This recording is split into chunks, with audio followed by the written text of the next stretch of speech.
od crnog veka.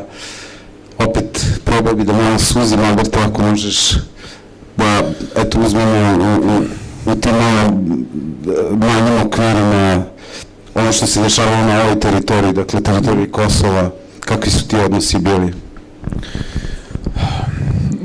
What can I say? I mean, it's very complex, but let's make it even shorter, maybe.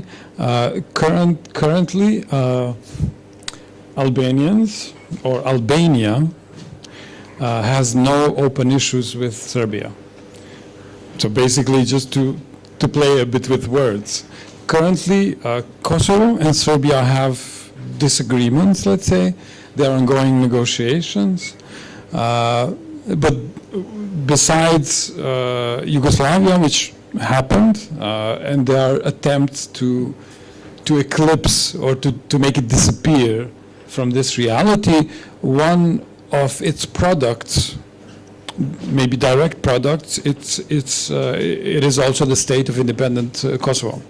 And the state of independent Kosovo currently today is the problem between Serbia and Kosovo. Albania is not necessarily involved in solving the situation. That's why I would never, today, I would never say that there's a problem between Albanians and Serbs, because I think structurally the problem is in a different level.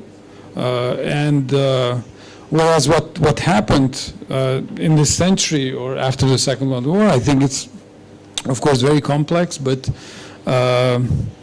among other things, and it was very interesting, and to use this very mild word, to talk with historians today, because I think it's very important what kind of histories they tell to children also. And for me, this is very important, what narratives, what stories are disseminated, distributed.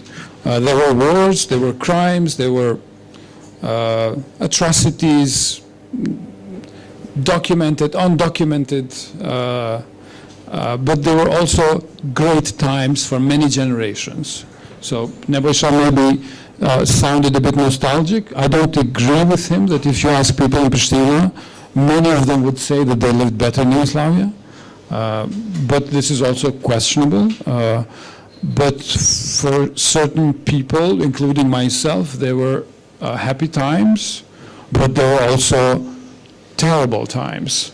And not only political structures dismantled and destroyed, economy dismantled and destroyed, a lot of people left without jobs, a lot of families dismantled and destroyed.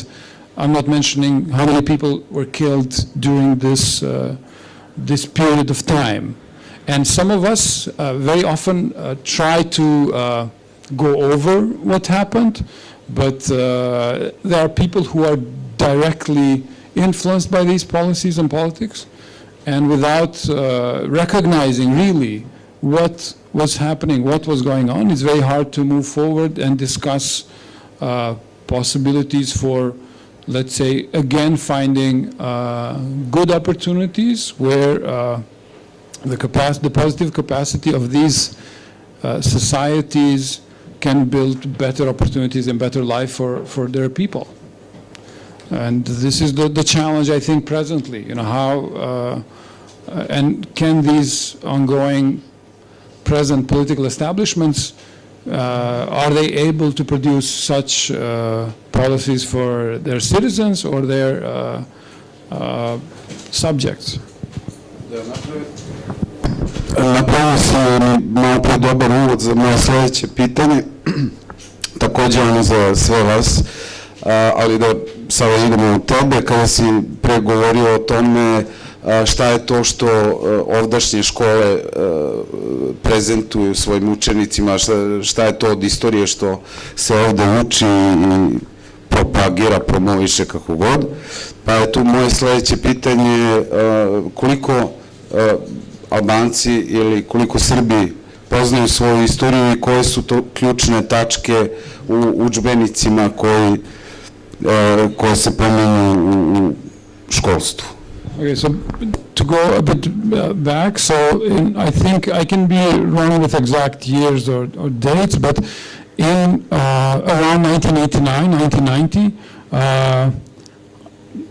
in Kosovo, everything got somehow separated, basically, including history books, I think, also, because since 1989, and until that time, there was a unique education system, so unique history, unique interpretation of the past,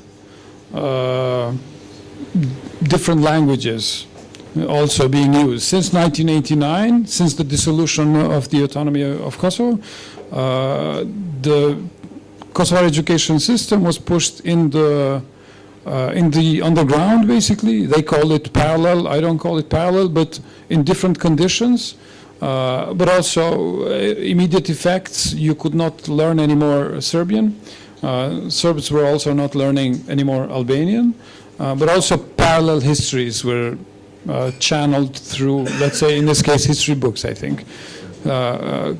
Kosovo education system is in a different condition because Kosovo is still a managed project somehow. So history books in the case of Kosovo were somehow filtered,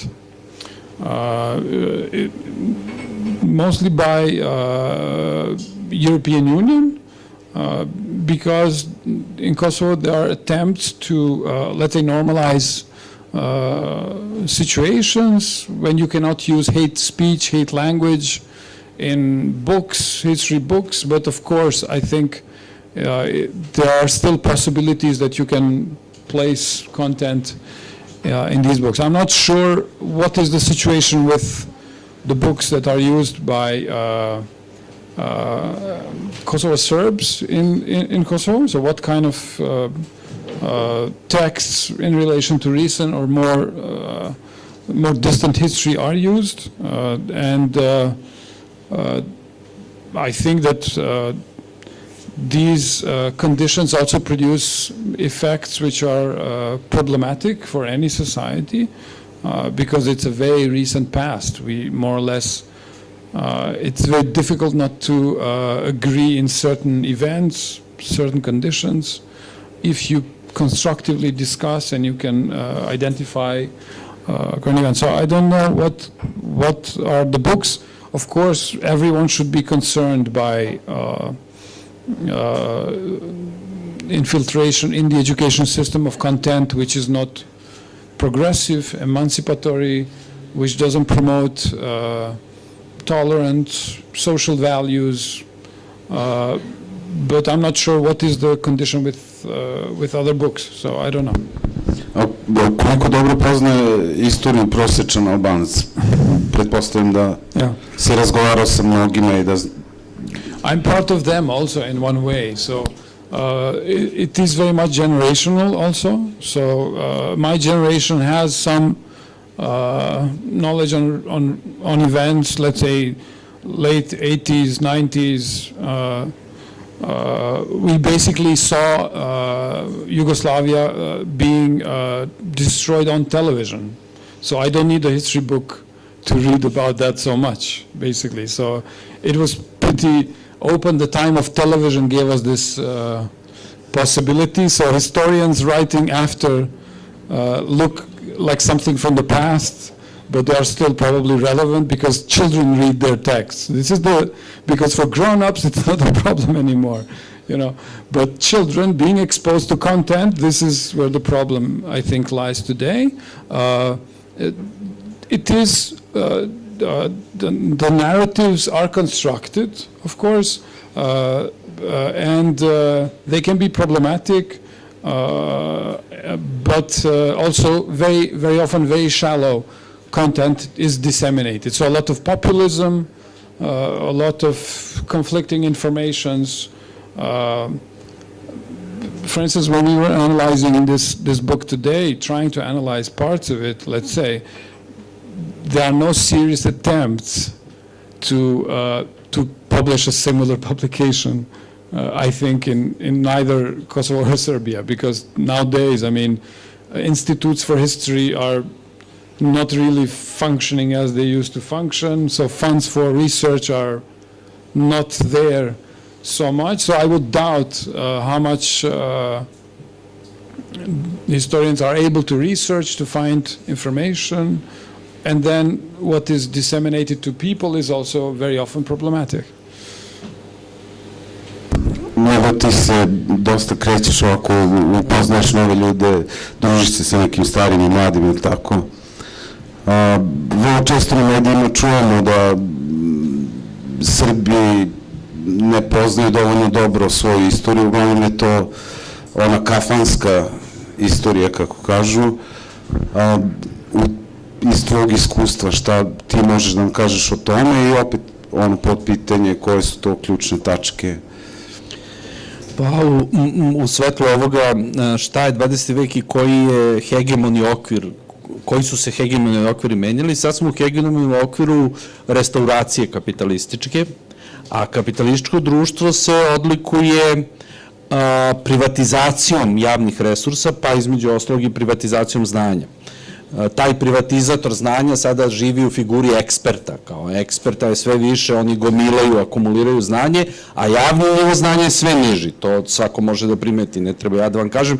I da se uopšte ne opterećujemo Kosovom, Srbijom. Evo sad sam u Švedskoj imao prilike da vidim kakva je izložba o 1000 godina švedske istorije.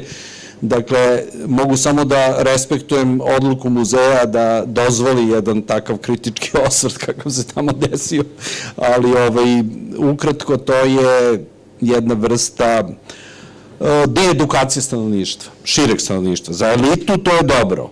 Tako da i nema tu nikakve razlike.